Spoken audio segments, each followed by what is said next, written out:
Hello, my name is Marcus. I'm the compiler of a collection of therapy quotes entitled 1001 Windmills of the Mind. This is a collection of quotes taken from what's often called the psychodynamic or the psychoanalytic perspective, or sometimes from what's called depth psychology. But long ago, this perspective was called philosophical medicine because it seeks to heal the past, a person's past, their memories. It seeks to heal the inner child by making links, by making conscious the links between how the past is influencing how we see the present. Right? So one metaphor is offered by Charles Berg. He says that the goal of this perspective is to unpick the threads of a traumatic script and use those threads to weave a new, healthier script. These quotes are helping us to be our own caring witness. Grief is healed when it's witnessed by a caring other. So these quotes are helping us to be our own caring other. These quotes are helping us to be our own existential detective, to recognize that we're using defense mechanisms, maneuvers of the mind to deal with anxiety, to recognize not only that we're using them, but which defense mechanisms are we using and why, and to recognize that if we didn't use these mechanisms, we'd feel anxiety, and that's why we're using these mechanisms. One major link is to notice the link between something that we're repeating commonly, generally something that we're doing over and over again, to notice when it started, and then to see it live in yourself, in the here and now, in the moment with another person. Every major defense mechanism is a thread throughout this series: projection, projective identification, reaction formation, the moral defense, identification with the aggressor, and others, rationalization, and a few others. We have a thread of quotes that run throughout the series on symbiosis. A very key concept, that one, about symbiosis. One on unconscious guilt, one on unconscious fantasies. That'll be a new one starting in a couple of days. That one there, unconscious fantasies. Emotional eating, prejudice, the psychology of myths and fairy tales, and several others. So we have, all in all, roughly 30 threads that run throughout this series. So this collection of quotes now has over 1,800 quotes from this perspective about how we can be conscious of what we're not conscious of. So the main theory is that if we're not conscious of something about ourselves, it influences us. Now, if we had a very happy childhood, that's fine. We're functional, we're healthy. But if we had a difficult childhood, there's painful memories in there. These painful memories lead to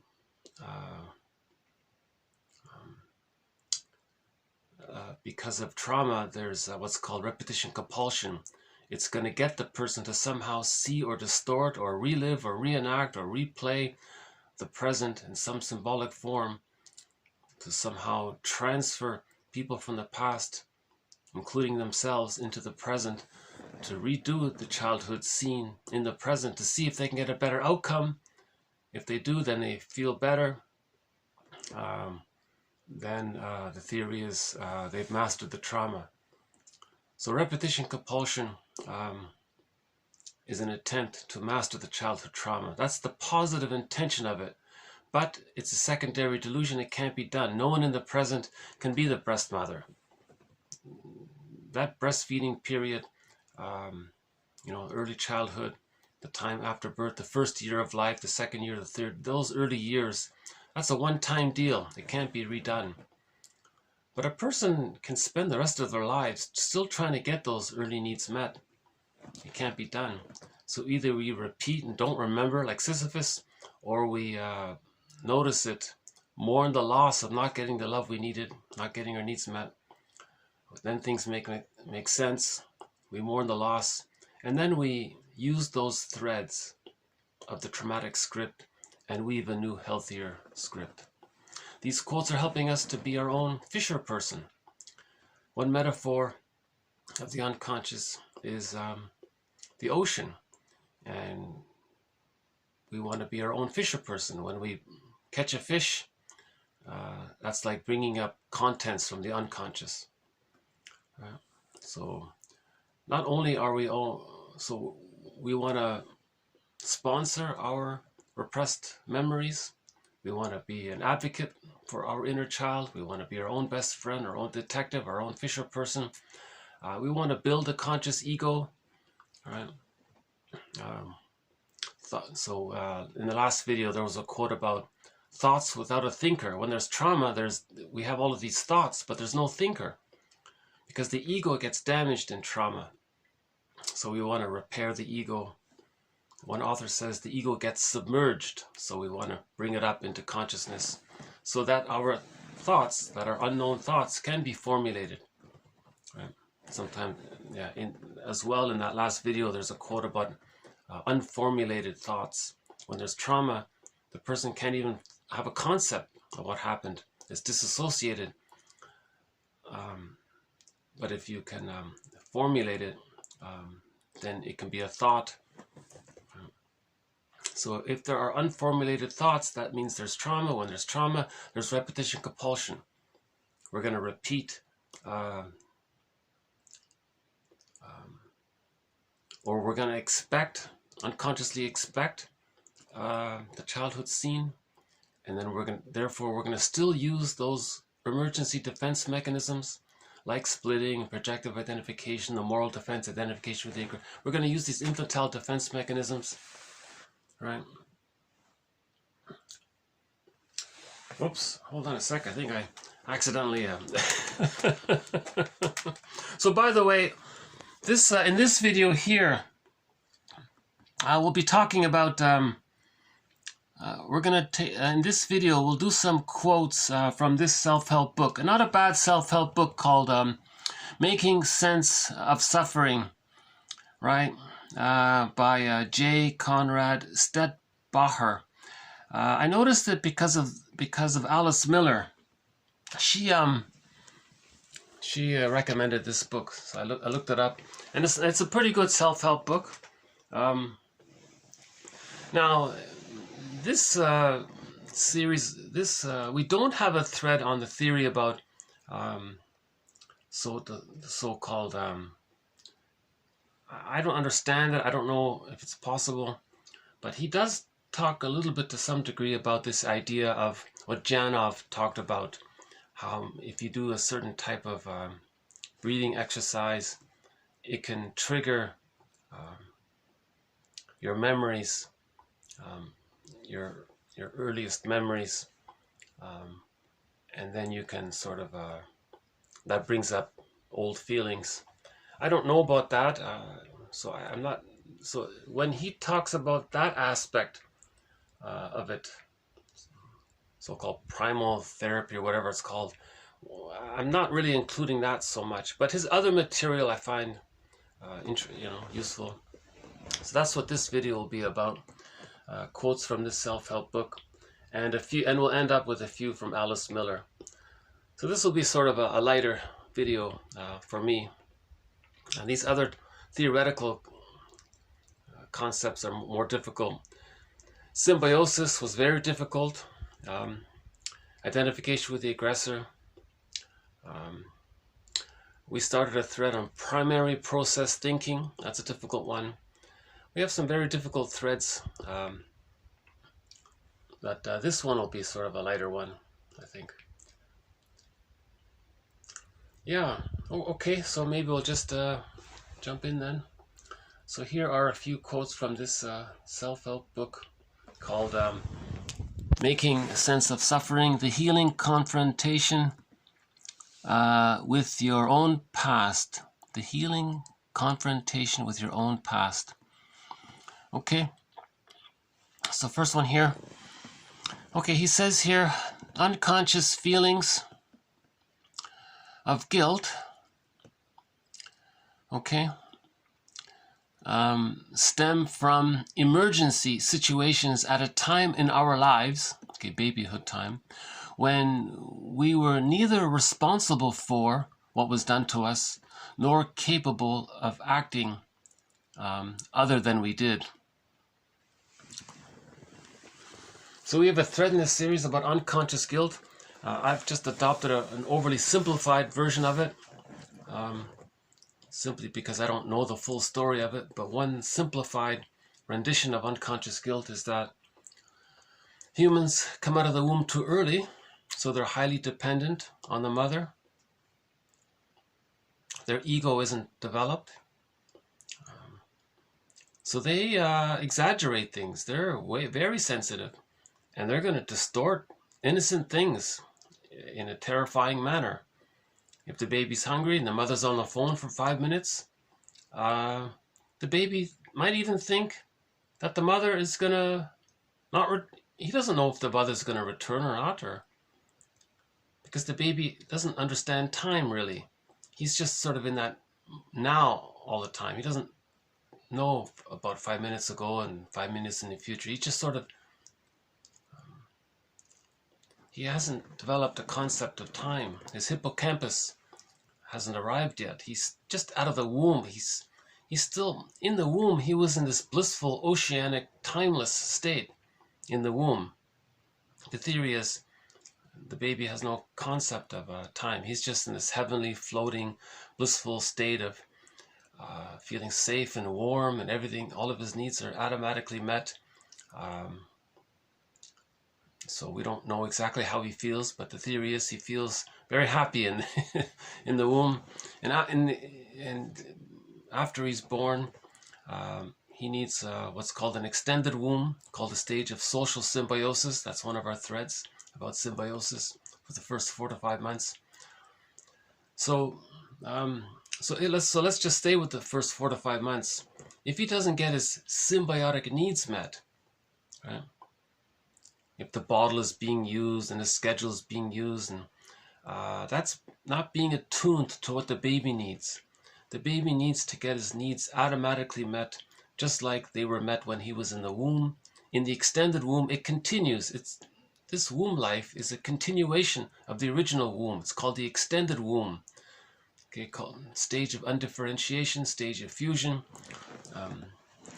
I like the metaphor of the psychological egg. It's like another womb called a psychological egg, and he needs to get his needs met in this psychological egg to later on reach the psychological birth at the age of 3. But he first needs that egg. Now, the main needs of this egg, the psychological egg, is that it's an extended symbiosis from the original time in the uterus, right? So in the uterus, it was very easy for the mother to meet the baby's needs automatically. She didn't have to think about it, though. The mother's system did it automatically. That was great. Now in the extended womb, the mother's meant to be to do the same thing. Her primary role of being a mother is, they say, is to meet the baby's symbiotic needs. It's an extended womb. Humans come out too early. Babies need an extended womb. Yeah. So if there are mishaps, the child feels rejected. He thinks, did he do something wrong? He feels bad. Now he feels, so we're calling that unconscious guilt. Unconscious pain. It can be unconscious pain, unconscious hurt, unconscious feelings of rejection, unconscious. Maybe he thinks he did. Did he do something wrong? Is he bad? Is the mother refused him? Does that mean he did something wrong?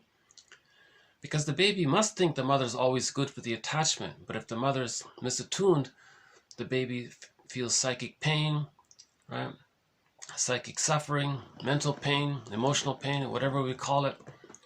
So sometimes that's called unconscious guilt. Yeah. Now, if he does feel that, he didn't do anything wrong. We all agree that the baby did nothing wrong, but he thinks he's bad or no good and did something wrong. Right? He just comes to that conclusion. We just assume that he comes to that conclusion because he has a needs. The mother says no. Oh, did he do something wrong? Right? He cannot think that the mother was wrong and he's right. That's impossible for the baby. The baby must think that the mother's good to have the attachment in order to feed safely. Right? The baby must, even if he has to hallucinate and make it up, he must think that the mother's all good. Right? Now, sometimes she's good, sometimes she's frustrating. Now, when she's frustrating, the baby doesn't notice it.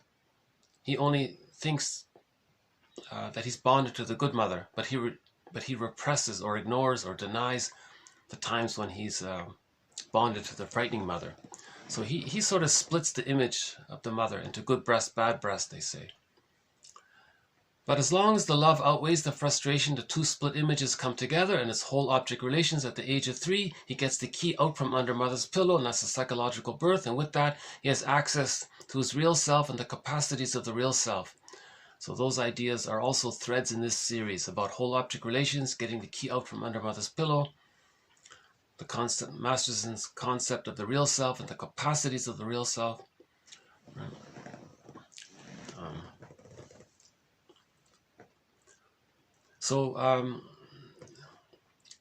But if the frustration with the mother outweighs the love with the mother, the split images don't get to come together. They remain split. That prevents the psychological birth. He doesn't get the key. He doesn't get the golden ball. He doesn't get the access to the real self. He doesn't get the capacities of the real self because he's stuck waiting for mother's love in order to heal the splits. So the bottom line is the theory is the baby needs enough love from the mother for him to know himself, to have ontological security, basic trust. He needs that comfort and safety. It's common sense. It seems almost unnecessary to say it, but so why aren't mothers providing it? Because they're confused, or unconsciously, a lot of mothers are in battle with their mother, and what they do is they don't love their child because they want to say to their mother in the mind, "Look, mother in the mind, I'm showing you through my behavior what you did to me, and I didn't like it. I'm going to give my child, your grandchild, a hard time to show you what you did to me." That's the theory. It's called negative magic gesture. So the theory is if there's trauma, sometimes the person might be so angry that all they want to do is show up the mother, express their anger towards the mother. Now, how can a woman who was unloved herself do that? She can do it through her behavior. So through her behavior, she wants to show up her mother. It's called the negative magic gesture, intergenerational trauma, and so on. Or sometimes the mother gets the child and says, "Aha, finally, I'm going to get the love that I need," she says. So she manipulates the child to mirror her and comfort her. So she converts the child into what's called a self-object for her. Okay? Or another way of saying it is, she turns the child into a symbiotic object for her. She parentifies the child. She gets the child to mirror her, respond to her, give her consideration, give her respect, listen to her, do what she says. And that makes her feel important. That makes her feel strong. That makes her feel in control. These kinds of things. So she's parentifying the child. So those two actions by the traumatized mother, that's called the Jocasta style of mothering. A key thread in this series, the Jocasta style of mothering. Right. Very few people like to talk about it. Alice Miller talks about it. Stet Bahar talks about it. So we'll include a few quotes here about it. Okay, hold on a sec. Let's just see how we doing here. Okay, so it's about I think it's about -2 or 3 today here.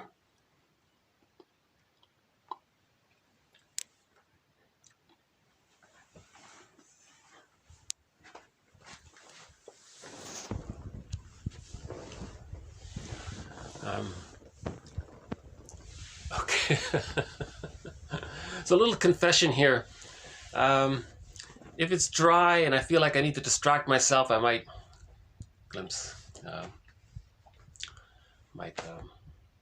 show you the window or something.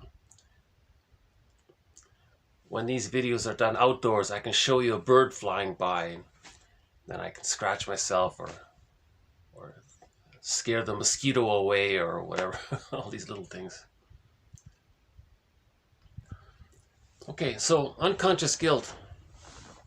The child, we know the child did nothing wrong. He wasn't born or biologically or psychologically. There's nothing. The child is purely wonderful and innocent. Okay, Ogmandino's The Scroll marked number 4, nature's greatest miracle. He's a healthy, honest Homo sapiens. Their nature is loving. They just need enough love, and they show you we see their natural nature. Homo sapiens are a gentle, loving creatures, beings. They just need what's called an ordinary devoted mother for that. An ordinary devoted mother. That's enough. It's called good enough mothering. And the person becomes an adult, meaning I'm okay, you're okay mentality.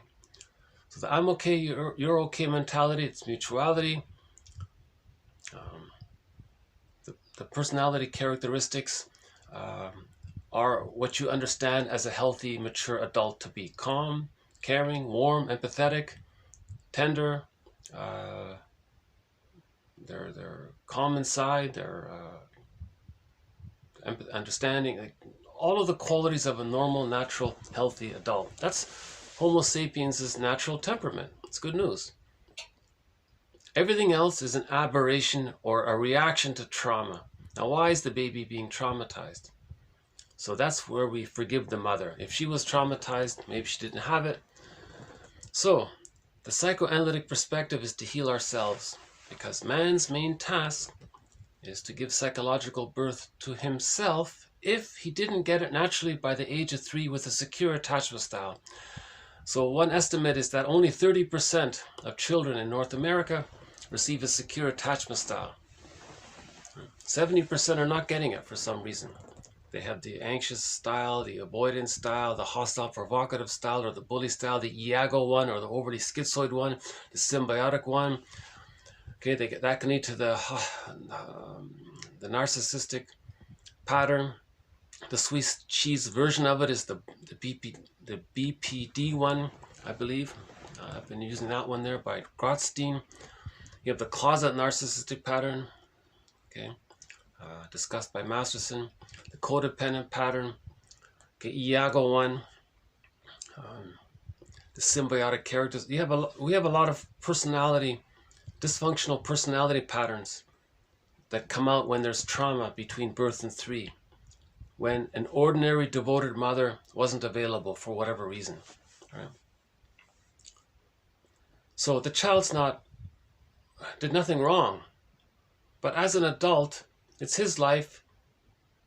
He has to heal himself, even though he didn't cause his injury. Right? So that's what all these self-help books are for.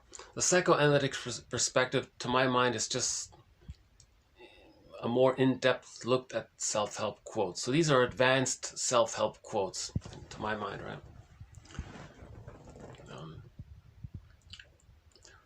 Okay, so one idea about unconscious guilt is that the baby felt disappointed or rejected. That's a trauma.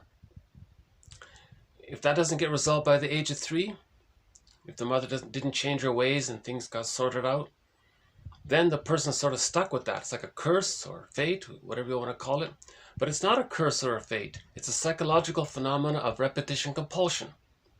So at the moment, I'm defining these terms as repetition compulsion. Right? So the person will distort, will misperceive reality so that he can be disappointed again. or he'll coax others to disappoint them, or he'll choose people who are already very wounded themselves and can't offer love, and they'll be attracted to them because they anticipate that they'll reject them, and that repeats the repetition compulsion. They're trying to master that pain of being rejected by the mother or by the breast. So later on, as an adult, symbolically, someone else will be loving, they think, but they know they're not, but they're excited because they're repeating the hope that the baby had. The baby had the hope to be loved, but the baby got rejected. So as an adult, you're attracted to someone or something, but the reason you're attracted is because it reminds you too much of the promise and the rejection of long ago. Now here's the promise again. So this time you think, maybe this time this person will meet the needs, but they can't. So you're going to be rejected. And it can be like Sisyphus. Okay. So burglar, I have an overly simplified version of burglar's take on this idea of unconscious guilt. The baby has a wish, step one. So it didn't get met. So it was rejected, step two. Now the baby wanted to maybe protest. He couldn't, step three. And he felt very disappointed, step four. Now imagine those 4 steps as an adult. Imagine that you're going to arrange it so that you have those 4 steps, because you're trying to master that original pain. So you're going to want to have a wish with someone, but you're going to choose someone uncannily, through your unconscious fantasies. You're going to think this other person might be able to meet your needs, but at the same time, the reason you're excited is because they reminded you of the original mother. So in other words, the excitement and the rejection go together. They're 2 parts of the same thing, right? They're 2 parts of what happened. The anticipation and the rejection. So the person sees someone they think is promising. That means that's going to lead to the rejection, because that's why they were attracted to them, for the repetition compulsion. Step 3, they felt disappointed. So step 3, step 3, the baby wanted to protest. Now as an adult, the person can protest and complain to the person, oh, you promised you're going to be there, and you're going to call, and you didn't do these things. So now they're going to kind of protest, but it's sort of a pseudo protest, because that kind of it's mixed. It's real, but it's also it's in reference.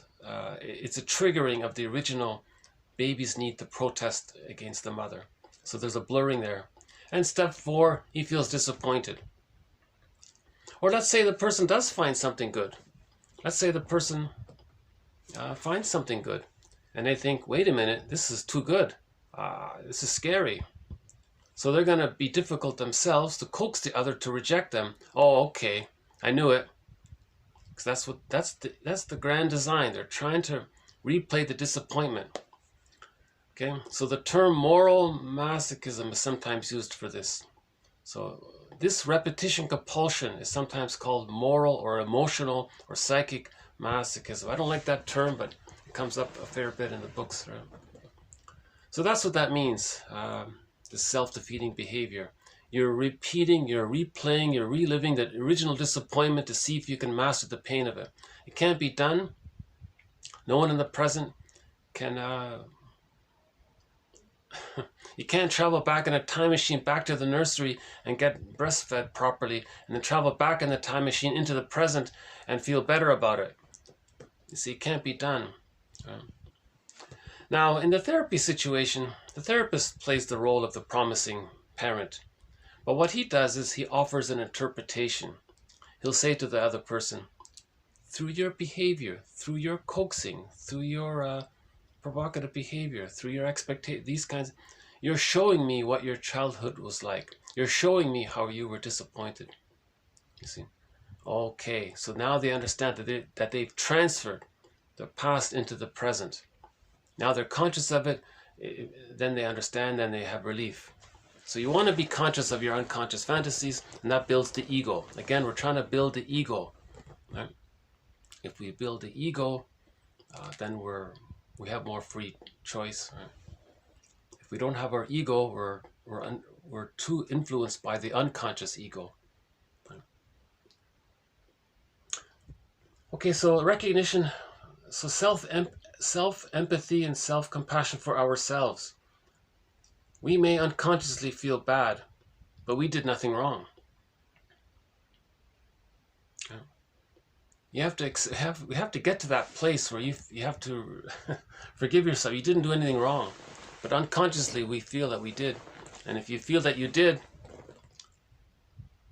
there can be what's called the manic defense. There can be like a counterphobia reaction around it. If that feeling is very strong, 2 videos ago, look up the manic defense. The person will just, there's 3 parts to it. He'll always want to one-up others, power over others, control them, and then he'll hate them. That's towards the mother. To not feel the unconscious guilt because it's too painful. So instead of repeating it, they don't want to repeat it. They just want to express an over-the-top, aggressive, pseudo-aggression reaction around it. So I'll have to refer you to 2 videos ago on the manic defense about that. And the child had no other option. The child couldn't run away if the mother's being rejecting. The child couldn't crawl away. The child couldn't speak. He had no words. The vocal apparatus hasn't been established yet. Can't do anything really. So he's helpless, dependent, passive. And he's being rejected, and he's terrified, and he can't do anything about it. Finally, if he can't crawl away, or if he can't say anything and assert himself or something, or speak up or whatever, the last desperate emergency maneuver is disassociation. Flight in the mind. Yeah. So he's... So that would be a symptom of unconscious guilt, a way to deal with the unconscious guilt. Right? But the person still feels unconscious guilt, and to deal with the pain of that, they may use disassociation or something. That's one of the mechanisms. That's a big topic, yeah. So we have a couple of videos on unconscious guilt already. We'll be adding more quotes to this theory about unconscious guilt. So this quote here sort of adds one little bit to it. He emphasizes that from the baby's point of view, it was an emergency situation where he wasn't responsible for being rejected. He didn't cause his mother to not feed him when he was hungry. He didn't create that. He was innocent. He had a need. That's the essence, the very definition of being a mother, to meet the baby's needs. Right? She did it when the baby was in her body. She's supposed to continue doing it in her arms. Right? One suggestion is when the baby's born, the mother just lies in bed for 5 months. And the baby can sleep on the body, skin-to-skin contact for 5 months. And the baby can feed according to his needs. Everything according to the baby's needs. The baby still thinks he's in the womb. The room is warm and he feels safe. And at the age of 5 months, when he feels safe, then he begins to hatch. Aha. So for the biological birth, he hatched. But the psychological birth doesn't automatically take place with the biological birth. He needs this psychological egg. He needs this extended stage of social symbiosis. For the first 4 to 5 months. That's the egg. Now, if he gets his love needs met, his symbiotic needs met, attunement needs, and so on, unconditionally met in the egg, then he can hatch out. Now, this hatching out, by the way, is gradual. It takes 2.5 years, but he starts to hatch out. Now, if he doesn't get his egg needs met, oh boy, then he responds with the manic defenses. That's the hostile, provocative attachment style, the bully pattern, or the Iago one, and these other ones, very difficult ones. They're philosophies, and then they invent philosophies around their psychological pain around it. It's very negative. The humor is negative as well. The bully pattern is all they care about is power and control and contempt. Because it goes back to the baby thinking he'd rather have a negative, frustrating mother than no mother. So the person with the bully pattern is still looking for, that's the theory. They want to force someone else to be fused with them. And that other person is used unconsciously as a surrogate breast. And the lackey always has to attend to them and care for them and respond to them.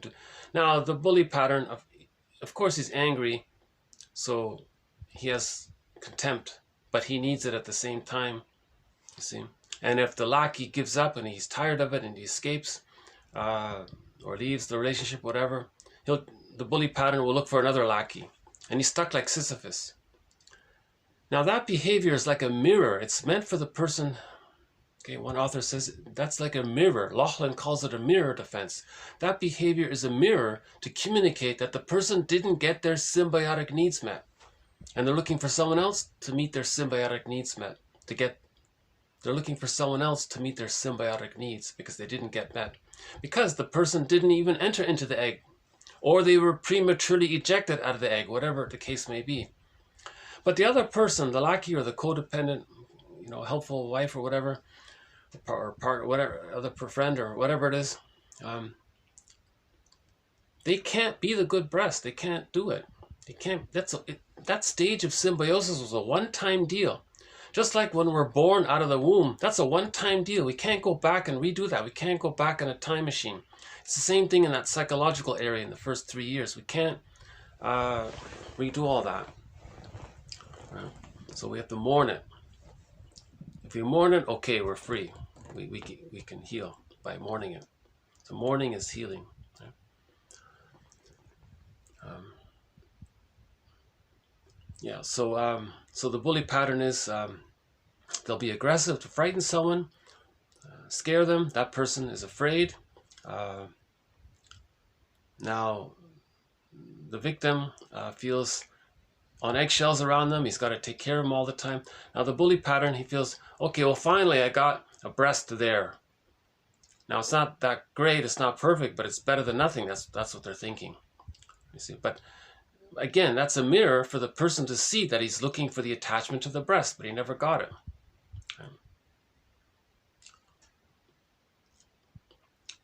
One version of that is the Iago pattern. If the Iago pattern is he feels even afraid to be the bully, so he has only envy left. Okay, so the main emotion, so power over control and contempt. Okay, he's maybe afraid of that, so all he has is envy. So he operates behind the scenes from a position of envy. Envy means hatred of the good. Everything out there is good. So he envies everything. So he spreads rumors against others, against themselves. For more information about Iago, I recommend reading this comic, Psychoanalysis. This is the best introduction of psychoanalysis. 1955. 4 comics are put out. They have recently been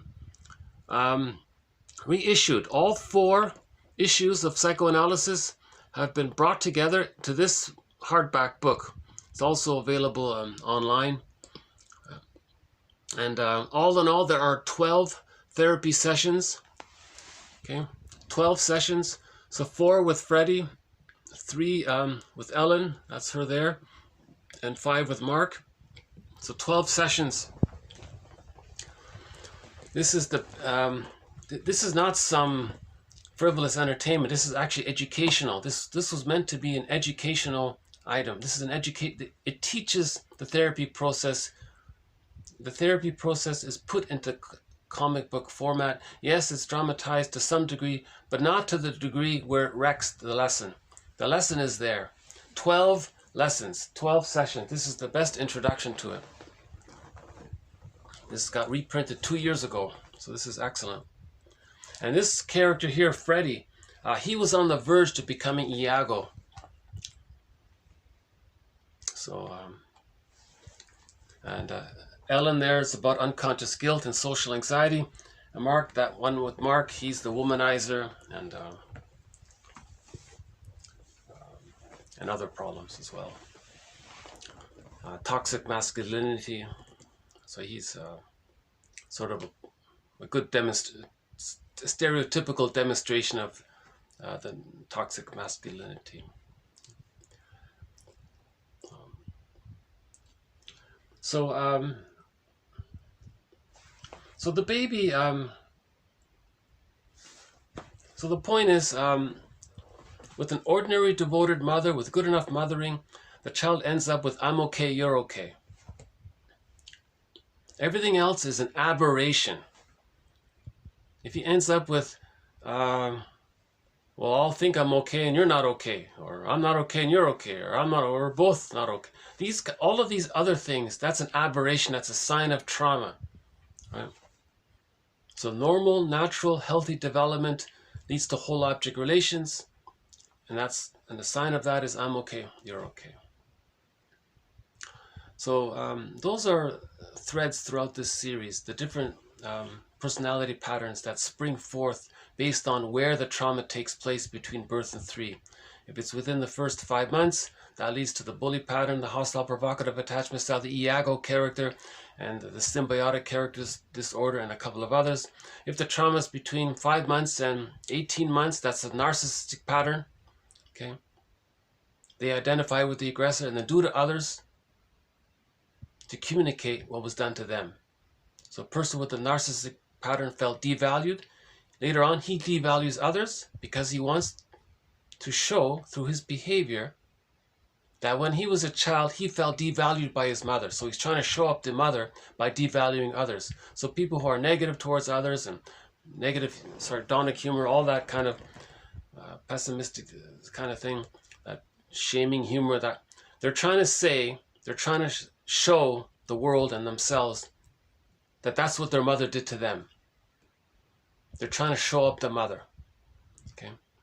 Now this behavior for the person is meant to be as a mirror for the person to see what their childhood was like. That he's doing to others what his mother did to him, because he's trying to communicate to others and to himself actually, and to his mother in the mind, what he didn't like. So one author says, look, mother in the mind, look how I'm negative towards others. Well, that's what you did to me and I didn't like it and I'm showing you. And that's a narcissistic pattern. Right? They've identified with the aggressor. They are the mother. Okay? Now their unloved self, they see onto others and do to others what the mother did to them. So when they hate others, they're hating themselves seen onto others. Okay? They're replaying and mimicking what the mother did to them. So the mother squelched the child's true self. The child, when something's repressed, it's then seen outward. It's called projection. Projection is the means of bringing repressed material to consciousness. So when he says others are no good, he means he's mimicking his mother's attitude of him, that he was no good. But that's a false belief. But he thinks he created that false belief, right? So he thought he was no good. It's too painful. He then says others are no good. That's him trying to communicate that his mother didn't love him. That's a narcissistic pattern. So that mindset is that I'm okay, you're not okay. But it's a fake I'm okay. The baby created a fake idea that the mother was okay and then adopted that for himself. Now when he says others are not okay, he means himself seen outward. So he finds some safe, substitute, non-threatening other. It's got to be safe for him to feel comfortable to express his anger towards his mother. He's got to feel safe to do it. So he finds someone safe and says how bad they are. That's his attempt to communicate, to say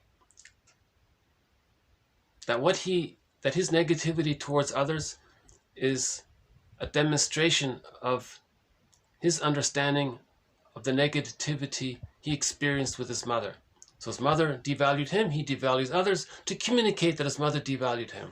And he's stuck like Sisyphus over and over again doing this. So the narcissistic pattern is in this constant battle with the mother and the mind because they are her and they're trying to leave her. But how do you leave her? First, he's got to express his anger at her with the fantasy that maybe she'll change her ways and love him, but it's not going to happen.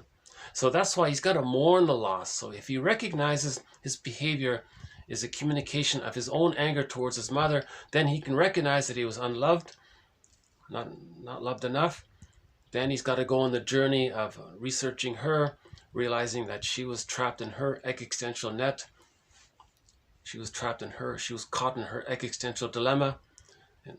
Okay, so she was engaged in her repetition, compulsion, fate. Okay, then things start to make sense. Then you work towards the mourning process that way. If the child can hold on to the original I'm not okay, unconscious guilt, and mother's okay, past the age of 18 months, and he got through it, that's a huge accomplishment. If the child can get enough love after 18 months, they won't have the bully pattern or the Iago pattern or the other more serious ones. They won't have the narcissistic pattern or the BPD pattern or the closet narcissistic pattern, the devaluing narcissistic and other ones. They won't have these ones that's fake, either I'm not okay, you're not okay, or I'm a fake okay and you're not okay. They won't have these kinds of aberration, these desperate, angry attitudes. If they can still hold on to I'm not okay, you're okay, there's hope. So between 18 months and 36 months, that's a huge advancement if they can get to there. If they're traumatized there in that third phase, so the first phase was birth to 5 months, second phase, 5 months to 18 months. Now third phase, 18 months to 30, if they're stuck there, they'll end up as the codependent pattern. Sweet lemons will be the rationalization. They're always no good and everyone else is so great. So they're the pleasers, they always want to take care of others, they sacrifice themselves to please others, because they're still looking for another good parent, substitute, to help them complete the process, to reach I'm okay, you're okay. They don't want to live with I'm not okay, you're okay. They want to also achieve I'm okay, you're okay. But they can't find it. And they make the very foolish mistake of thinking that those with trauma earlier to theirs, okay? So that's the clinger and the stinger. So they may be attracted to the stinger, thinking that the stinger appears kind of stable and strong and aggressive. Maybe they don't know what a healthy parent is like. They're still childish themselves. So they're confused. So the clinger may marry the stinger, but the stinger, oh, they're thrilled. Oh, you're going to take care of me and think great of me? Fine. That gives him an opportunity to put the codependent partner down. Because his only relationship in his emotionality is to his mother in the mind. So the narcissistic pattern is, so the person with the narcissistic pattern is saying to their mother in the mind, look, mother in the mind, see this nice codependent partner who's taking care of me and doing all these nice things for me. You see, when I was a child, I was a nice child and I wanted to be nice with you. You see how negative I am towards my codependent partner? Well, that's what you did to me and I didn't like it and I'm showing you through my behavior. So the person with the stinger, the narcissistic pattern, well, their main emotions are hate, greed, envy, granby, spite, vindictiveness, schadenfreude. When they put the partner down, they feel one up, so they get serotonin, they feel better that way. Now finally, the person with the codependent pattern, they're tired of using sweet lemons, thinking that their bitter partner is sweet. When really, they wake up and they go, oh my God, this is really very negative. Oh, what are they doing? So then they write a self-help book, then they leave and they go that way. Yeah. So that's the clinger pattern. So we have various threads throughout this series about the personality patterns that spring forth according to where the fixation takes place. Yeah. Now the common thread, it seems to me, is unconscious guilt. Yeah. So no one should think that if they felt unloved that it was their fault. That's absurd. That's what the next one says here. For the child to be indebted to someone who is, from the very beginning, effectively omnipotent. Okay, that's the giantess in the nursery. The mother's this giant, this power. She's like a goddess or something, right? Is clearly, utterly illogical. Only those with power can become indebted, and in this sense guilty, to those who are powerless. So he's saying, if you want to use this vocabulary of who's guilty, it's the mother who's guilty. She had all the power. She was this giantess in the nursery. From the little baby's point of view, the mother's this giantess in the nursery. From an emotional point of view, from how helpless and dependent he is, and how the giant has all the power for the baby's life, right? And physically, how many times bigger is the mother to the baby? So from the baby's point of view, emotionally, the mother's like this powerful giant. So if anybody's guilty, it's this all-powerful, omnipotent giantess in the nursery. How can the baby feel that he did something wrong to this all-powerful giant? And he's helpless. He says it's clearly, utterly illogical, but we believe it unconsciously. See, there's the thing. Logically we understand it, but unconsciously we don't. Okay, unconsciously we don't. In the unconscious, it's called primary process thinking. Primary process thinking is not logical. It's not secondary. Secondary process, conscious ego thinking, secondary, that's reasonable adult normal thinking. But in the unconscious, it's Alice in Wonder. It's different there. Bergler says, explains how different it is in the unconscious. In the unconscious, things condense. There's no time. Things can be attributed to other things. There's displacement, condensation, reversal, flipping. Things can get flipped around. Double think it's just a wild kaleidoscope of things going on in the unconscious. It's like a mythological story or a fairy tale, fantastical world. It's different in the unconscious. Right? So that's why unconsciously there may be a belief in the unconscious by our inner child of the past, whereby the inner child within feels so wrong and bad. That's a metaphor for saying we have these memories of where we feel that we did something wrong towards the mother.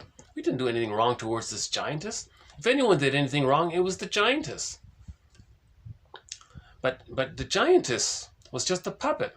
Now, who was the puppet master? The puppet master was her unconscious feelings, what she doesn't know about herself. So we've been using all along this Lichtenstein picture here.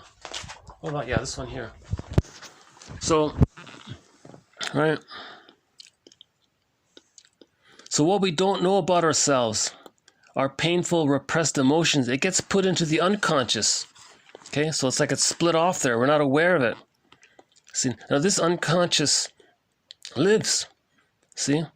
Now all of these memories, if you put it together, it's like a stranger within. One poet says, Robert Bly quotes one poet who says, there's someone who's not like me, who walks with me. There's someone who walks with me who's not like me, but he is me. Or someone's living my life and I know nothing about him. The stranger within, the second self, the secret self, the unconscious self, the shadow soul, the shadow self. In literature, it's the motif of the double. Right? So this is Bergler calls the puppet master, and he's the puppet. Now that's the case if there's way too many traumatized memories in there.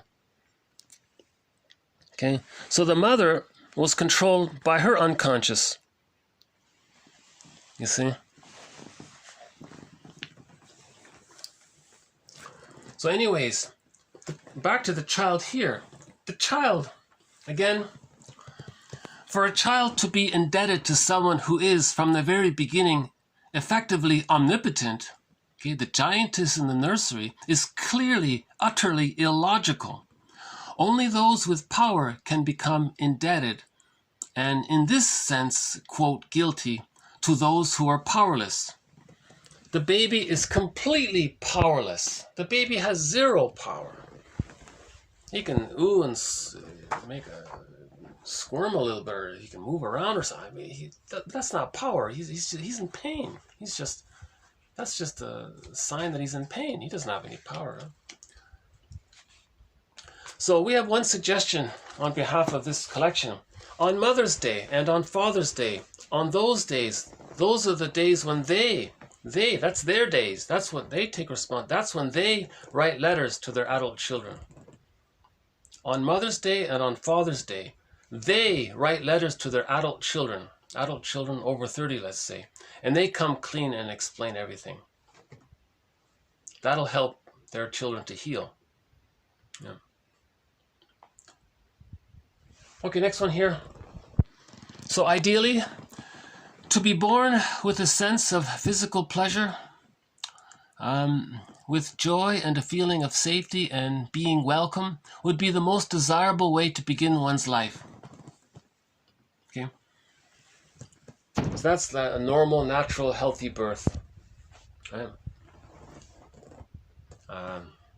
So no birth trauma. Ideally, you don't want birth trauma. If there's birth trauma, and that birth trauma didn't get healed in the first 5 years, and the birth trauma is still alive there, you see, if there's birth trauma, that makes it difficult for the child to have a secure attachment to the mother. That leads to an insecure attachment style. That's called developmental trauma or relational trauma. Developmental trauma. They don't go through the separation individuation process. They get stuck somewhere between birth and 3 and develop one of those dysfunctional personality patterns. So birth trauma can predispose a child to developmental trauma. Now, prenatal distress syndrome or prenatal trauma can make the baby susceptible to receiving birth trauma if there's a difficult birth. But the good news is prenatal trauma and birth trauma can be healed if the mother provides a secure attachment style. Afterwards, it can be healed. Sometimes mothers have, so that's the theory anyways, right? Okay, sometimes mothers have problems with breastfeeding because they have trouble relating to their own bodies, to themselves. Okay, because of the unconscious memories within them of how they were treated, right? Repetition compulsion.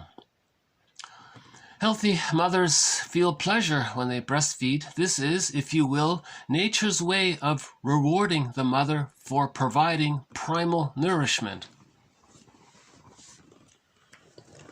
Some mothers say they don't want to breastfeed the child because to do so, it unconsciously triggers their memories of their own breastfeeding experience with their mother. So it's as if they're saying to the mother in the mind, look, mother in the mind, I'm going to not breastfeed your grandchild because you didn't do it right with me. I'm not going to do it right with your grandchild because I want to show you what you did to me. You see, that's called a negative magic gesture. That mother is still in battle with the mother in the mind. Primary process thinking. It's not reasonable. It's not logical. Primary process thinking. It's timeless. It's live. It's present for her. She's still in that live, present anger, rage towards the mother. So this mother has a baby.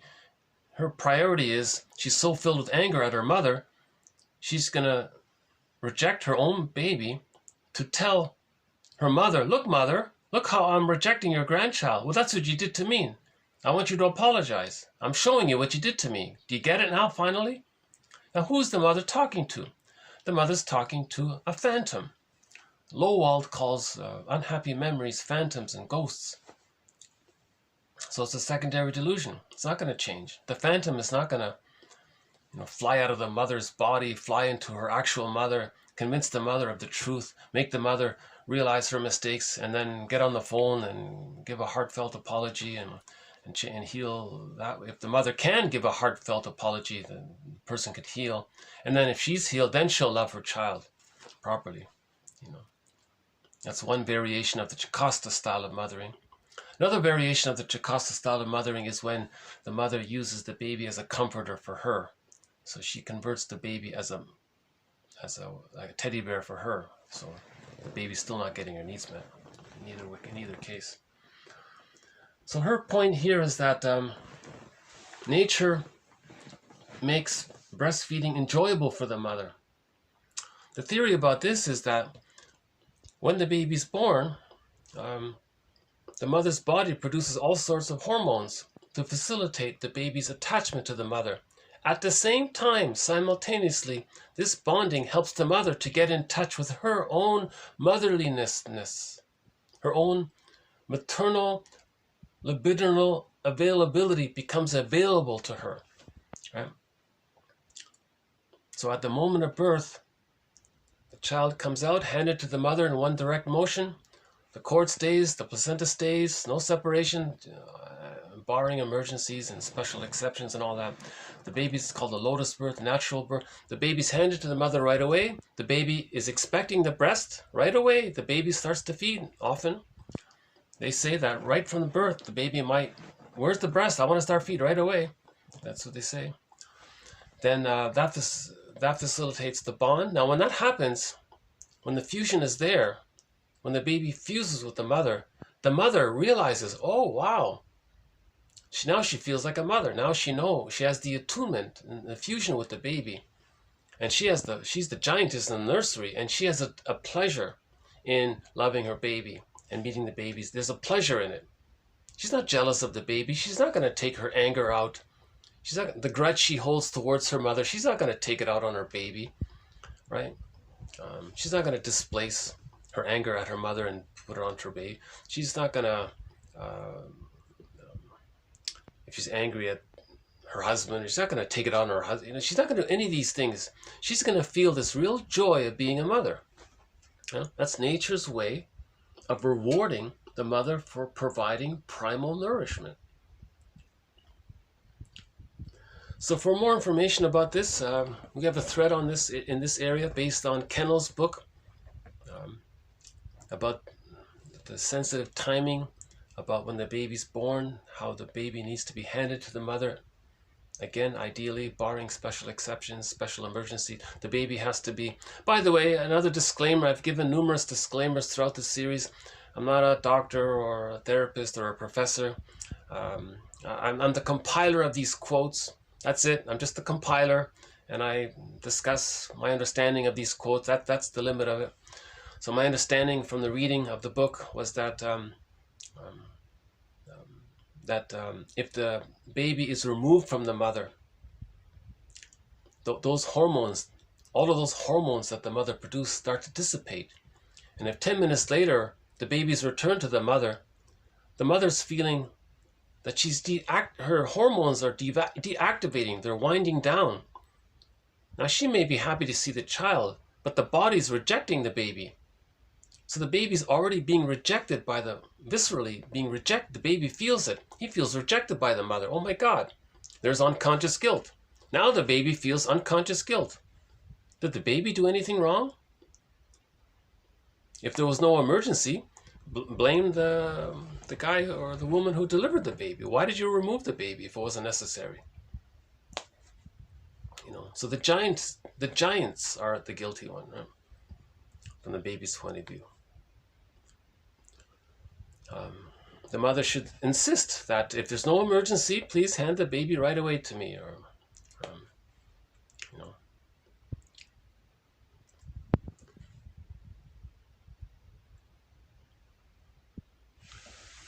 Okay, let's move on. So if there is a birth trauma, as a consequence, as a consequence of the birth trauma and immediate separation from the mother, the lack of physical contact and tactile reassurance that would tell the child, you're safe now, baby, everything will be all right, okay? The lack of contact, the lack of love that would tell the child that the child is safe, okay? Then the child, because of the trauma, remains in a state of shock. He's disassociated. Okay, the body may be very stiff or something, right? Or he's too tense, or he's too... something's going on, right?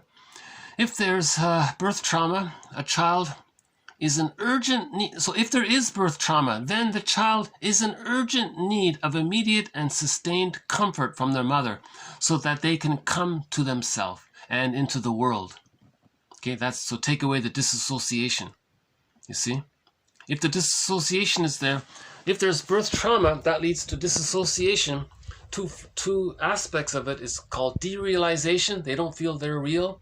And derealization, they don't feel the environment is fully, not, they cognitively know, but emotionally they don't feel fully real, and they don't, that's called, so we have a thread on depersonalization as an aspect within our thread on the defense mechanism of disassociation. So if there's birth trauma, the child disassociates. An aspect of it is they don't feel emotionally fully real. So if there is a birth trauma, the mother holds the baby. That allows the disassociation to go away, and the child can come into himself and into the world. You see, if the birth trauma isn't resolved, the child lives with this kind of derealization feeling, walking around like a zombie, they say, those kinds of, not literally, but a little bit like that. People exaggerate, but they're talking about how it feels emotionally. Maybe emotionally they feel like they're just going through the motions, kind of. They don't feel fully present, that kind of thing. Okay. Birth trauma is bound to leave an, quote, alarm effect. That's PTSD, right? Hypervigilance. Birth trauma is bound to leave PTSD, whose function, okay, so PTSD, whose function is to avert, right, the repetition of such a threatening experience. So he's always, preparing for the next, he's afraid of another trauma, so he's preparing for it, kind of thing. So that's why he's got PTSD, hyper alert. And one author said, I had no idea that my birth was so bad and that it's still affecting my unconscious day and night. Okay.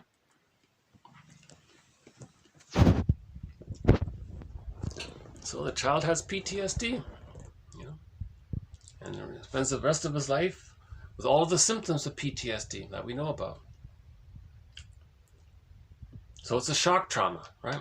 PTSD can come from not only a shock trauma, like birth trauma, it can come from a delayed onset of the developmental relational trauma.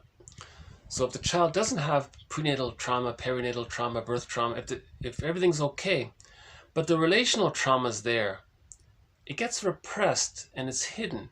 But around midlife, it can come up. And suddenly at midlife, the person feels very irritable and he doesn't know why. That's delayed onset of developmental trauma. And then he gets PTSD. So PTSD can come from both shock trauma, like a birth trauma, and delayed onset of developmental trauma. You see, that part there is underappreciated. I think we all recognize shock trauma and PTSD. We all understand that. I don't think there's enough. There are numerous books on it. It's there. There are thousands of books that talk about what I'm simplifying as the delayed onset of developmental trauma. There's developmental trauma, but it didn't kick in. You don't realize it. Then it's onset. Then you realized it. And it feels like you just experienced the shock trauma because you have the same symptoms. But you think, well, there was no particular shock trauma, but I have all the symptoms as if the person as a child had a shock trauma. And what is that about? Well, that's the theory. It's the delayed onset.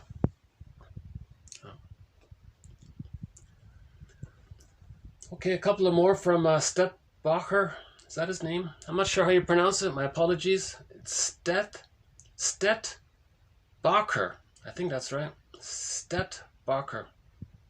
This book was originally written in German, and then it got translated into English. Okay. Next one here. As long as we suffer from the childhood past, our lives are at the mercy of it. Okay, that's the puppet master, right? The unconscious. Blindly following its dictates. Okay, so we're the puppet, right? Blindly following its dictates, the puppet master. Our behavior governed by unconscious transferences. That's the repetition compulsion. And then our energies are consumed by warding off the memories of it. Okay, so we don't want to be reminded of the childhood trauma, so we can We can develop a physical symptom as a distraction. Sarno calls that TMS. If there's too many unconscious memories and fantasies of all the pain that the child experienced, right? And it's alive there. One way to not be aware of it, to keep it forgotten, is to distract yourself. How do you distract yourself? Well, one way is to create a physical symptom. Now your attention is on the physical symptom. Or prejudice. You blame others for everything. And you're distracting yourself. Or you create drama and your mind is outward all the time. Or you do extreme sports and you distract yourself. Or endless amusements and entertainments, you're distracting yourself. All of that is to distract yourself because it's too painful. But that's a mirror. If that's going on, that's telling the person that that's a mirror, that they have psychic pain, mental pain, emotional pain that's still there, calling for their attention. Okay. So Step Baher has an exercise around this, which is coming up in a couple of minutes here. By the way, if this video cuts out, there'll be a part 2. I'll try to get it in. I've been having a lot of tech issues here, so if this does cut out, there'll be a part 2. Otherwise, let's keep going here. Okay, next one here. The unconscious anticipation of fear-inducing painful events. Okay, so there it is there, right? Unconscious anticipation, that's the PTSD, right? Unconscious anticipation of fear-inducing painful events. Unknowingly, okay, experienced. Causes in us that which we call psychic suffering or anxiety. Anxiety or psychic suffering is the fear-laden, painful anticipation of the past. Okay? Anxiety is the fear-laden, fear-based, painful anticipation of the childhood past coming up. We don't want to be reminded that mother was on the phone for too long and we felt terrified. But if we start to be reminded of it, we feel anxious. Anxiety is a signal telling you that an unconscious memory is coming up. So you feel anxiety around it. So you want to get rid of the anxiety. So then you distract yourself or accuse others of doing something wrong, or you create some lies, or do something positive. You pick up a guitar and sing a song, or you can sublimate and do work that's useful for others. So there are healthy defense mechanisms. Or you can paint or make jokes, or well, I'm not. I'll have to save that.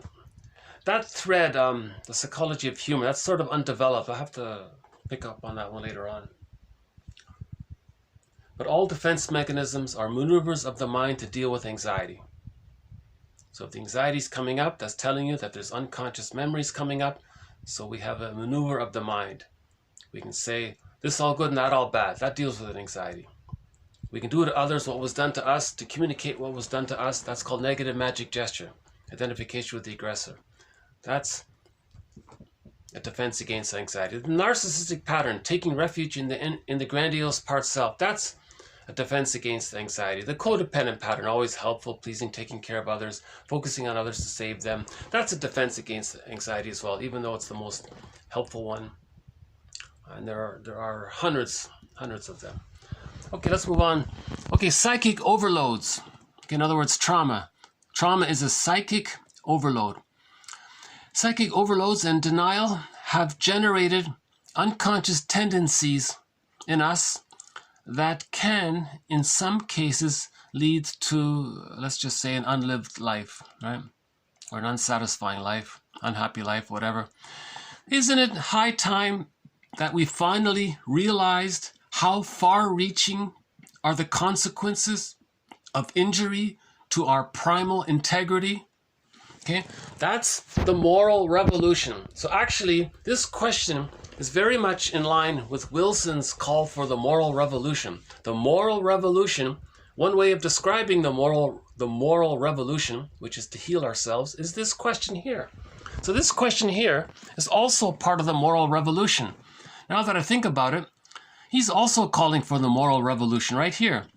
Okay, childhood trauma and repression and denial and all of these defense mechanisms and unconscious tendencies and splitting and prejudice and lying and doing to others what was done to us, to this battle with our mother using substitutes, all of these unconscious primary process, all of this unconscious material that we're acting out, right? Being a puppet for this puppet master, right? Okay, and finally, that's meaningless, right? That's not the okay, right? Isn't it high time that we finally realized how serious, how far-reaching are the consequences of injury to our primal integrity? Okay, so we have to heal so he's calling for the moral revolution to heal ourselves. Burglar says it directly. He says, you're responsible for healing yourself. You weren't responsible for creating that false belief, but you as an adult are responsible for correcting yourself. It's your life. You got to fix yourself. You got to heal yourself. That's the moral revolution, to heal ourselves. So Wilson made a very impassioned speech. I played parts of it earlier. If you want to hear it, look up Kristen Wilson. The speech is called Ooh, My Soul, in a radio program called Air, Earth, Wind, Fire. That's the episode Air, Earth, Wind, Fire. The radio program was called Gleamings of the Earth. That's a great little speech. I think it's one of the best speeches in the self-awareness movement, or the moral revolution. Okay.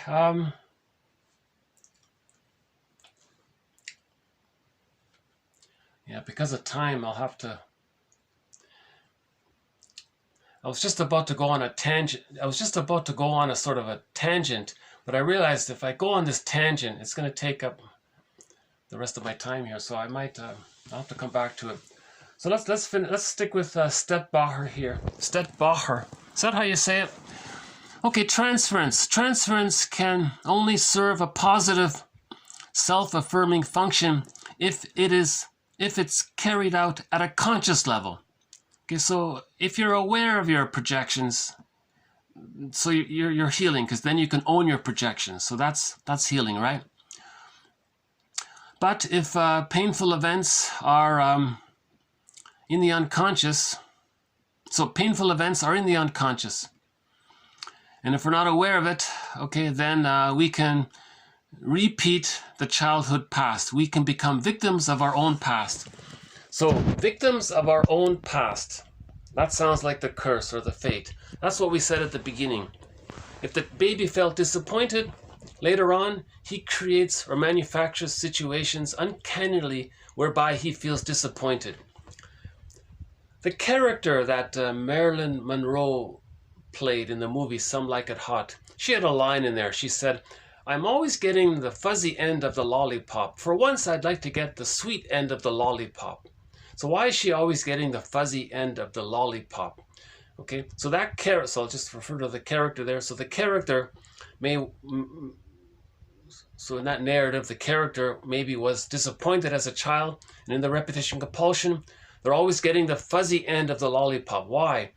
Unconsciously, that person, their unconscious is getting them to choose people who are going to reject them. So they get the fuzzy end because they're repeating, they're replaying. The positive intention is for the person to see that they were disappointed as a child, so they can and make that conscious. That's the positive intention. That's the psyche's way of bringing repressed material to consciousness. Projection, repetition, compulsion, negative magic gesture, and so on. These are the means. These are the ways. These are the means of bringing unconscious material to consciousness. Okay, so when that character in the movie Some Like It Hot, when she says, why do I always get the fuzzy end of the lollipop? That question is there as a mirror to tell her that when she was a baby, I'm talking about the character in the story, okay?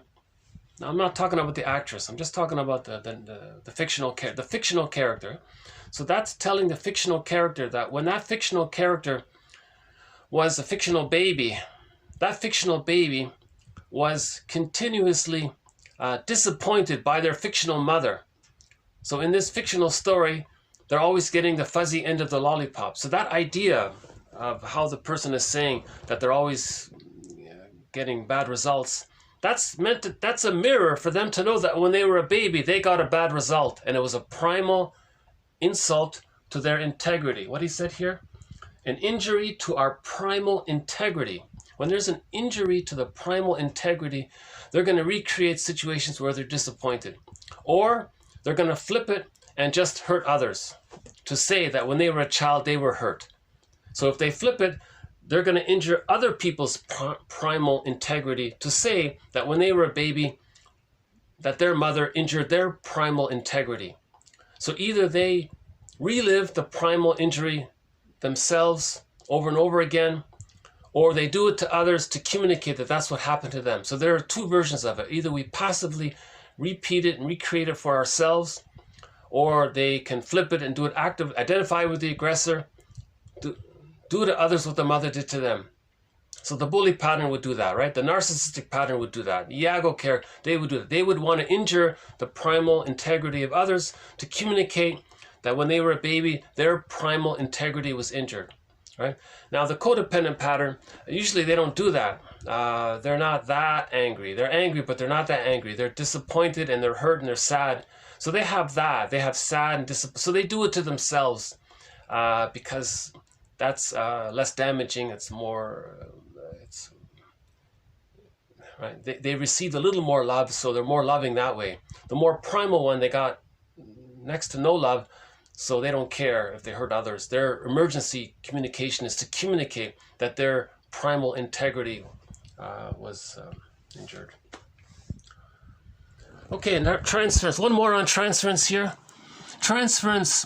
Okay, transferences take place at an unconscious level, and the resultant memories have little or nothing to do with the real situation, right? Obviously, the present is not the past. Nobody in the present is the person's breast mother.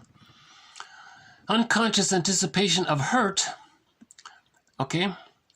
Unconscious anticipation of hurt, of being hurt again, of course, hampers or distorts or prevents our ability to love in the present. Okay? Psychic suffering appears to be the source of suffering per se. So he was very clever here. He's saying, if in the present you're feeling disappointed in your life, well, the source of it is psychic suffering. Psychic suffering is the source of present-day disappointments and present-day suffering. Okay, so we're talking within the psychological reasons for a person's disappointments in life. We're not talking about the sociological factors. All right. That's another thread. The sociological factors, the plunder and the religion and the propaganda and the schooling and PR, all these other sociological factors. There's a sub-thread in our thread on the psychology of prejudice. We have a sub-thread on the sociological factors. So we're not talking about that. We're not talking about the sociological factors in this context here. We're just sticking with psychodynamics. Okay, yeah, this is going to cut out soon here, so let's speed it up here. Okay, Step Baher has one little self-help exercise that's not too bad. I think he calls it 4 steps. He says, okay, I've just sort of abbreviated it. He says here, so here's an exercise. I tried to describe my general condition, right? And he means physically, his sensations. What am I sensing in the body? Where's the tension? Where's the muscle ache? What am I noticing in the body? Okay. I give voice to my sensations. Okay. Give voice to your sensations. So describe the physical sensations, the tension, like twisted wires there or something, or it's tight there and there's an ache there. So you give voice to your sensations. Now, what does this mean? What does it mean to have these sensations? Okay. Well, you're guarding yourself, all right? Okay, then you ask, why are you doing this? Where does it come from? Okay, right there. That's from your past. Now you look at your past. Well, what did I need in the past? Okay? So that's the 4 steps. Again, I tried to describe my general condition. What am I sensing in my physical sensations? What am I noticing? Where do I notice I got a sore shoulder or a stiff neck or whatever? I give voice to my sensations. Now, what does this mean to me? What do these physical aches do to me? What does it do to me? What does it mean to me? Now, why am I doing this? Where does it come from? Where does it come from? Okay, now right away you're thinking that, okay, well, I'm thinking the past. It comes from the past. Some trauma in the past. Now, some trauma in the past. Now, what did you need in the past? Now, focus on that. What did you need in the past? Okay? So if you can ask yourself these questions, you know, for the moment, it offers temporary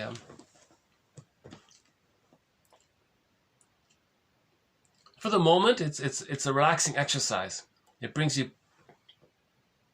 to yourself. It connects you to yourself, right? It's a link to the past and the present. So it's a form of interpretation. Actually, come to think of it, this is sort of a free association, isn't it? You start with your sensations, describe them. What do you think it means to have these sensations? What are these sensations doing to you? Then you think, wait a minute, why am I doing this to myself? Where's this all coming from? What's this about? And you might start to think that links you to the past. I think that question sort of links you to the past. And then you think, well, what was missing? What did you need? And that explains why you have the physical sensations. That's described more clearly in his book, so I'll just leave it here. Okay, we'll end up with a couple of quotes from Alice Miller. Clients may unconsciously create situations in which forgotten, rudimentary feelings may awaken, but without the original connection ever becoming clear. The point of this, quote, play, as Jürgen Habermas called it, can only be deciphered in analysis when the therapist joins the cast and the intense emotions experienced in the analysis are successfully related to the original situation. Okay, so he calls it a play. So your friend has memories from his childhood past. He recreates it in the present with the friend in the present. It's kind of like a metaphorical play. Now the friend can say, you're showing what happened in your past. So you're making the past-present links like that. Okay, next one here. Okay, he says to somebody, your mother, yeah, I'm sorry to say this, but from what you said, your mother shamed you. Your mother did these things to you because that way she didn't need to question her own behavior. Okay, as a defense against her unconscious pain, she shamed you. To create a distraction, she blamed you. She scapegoated you. That way she didn't need to face her own issues. Now, luckily, you were still able to hate her occasionally, and perhaps also sense that she deserved that hatred. This rescued your true self. Okay, so Alice Miller is praising this woman who expressed some anger at her mother.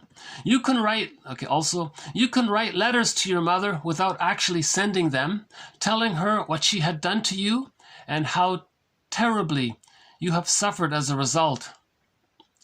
In this way, you can give your own self more room to grow instead of letting yourself be abused to fulfill your mother's needs and collaborate her versions of the whole matter. So stop colluding, right? So stop colluding with your mother's negative behavior and accepting the false beliefs around it. Write that letter and say, I didn't like what you did, and I didn't like this, and I had a need for this, and you weren't there, and I'm angry about it. Right? So that frees the person up a little bit. Okay, if the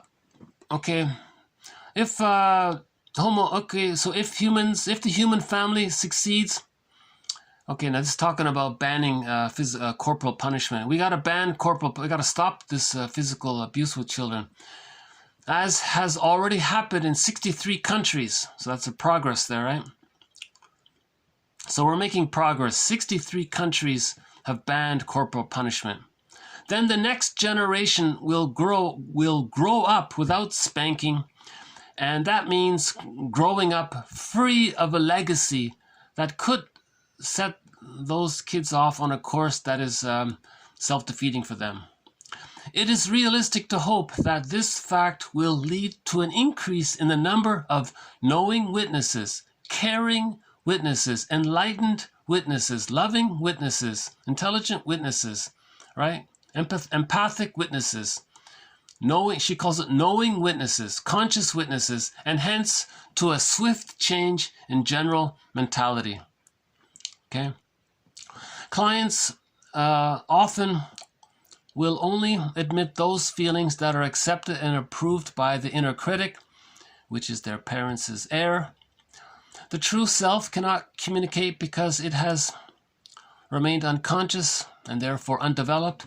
It is only after it is liberated that the self begins to articulate, to grow, to develop its creativity. This is a discovery of our home. Either we can say it's a homecoming. Sometimes we can say it's not a homecoming since this home has never existed. It is the discovery of home. She says, when we find our true self, then we found our home. So where's your home? It's the true self. The true self, our potentials, all of those potentialities, the golden ball, the radiance, got put into the bag we drag behind us. Okay? That golden ball is in a cage. The cage is locked. You need the key. Where's the key? It's under mother's pillow. Where's mother's pillow? You have to make it. How do you make it? You forgive her. When you forgive her, you see her as a whole person, both good and bad, and you can accept it. Then there's the key. Then you get the golden ball. That's home. In the Odyssey, the metaphors, he reunited with his wife. That the feeling self, the firebird, his aliveness. Again, everything in a myth belongs to one psyche. A fairy tale represents one psyche. A myth represents one psyche. All elements of a myth or a fairy tale belongs to one psyche. So Penelope is a part of a person's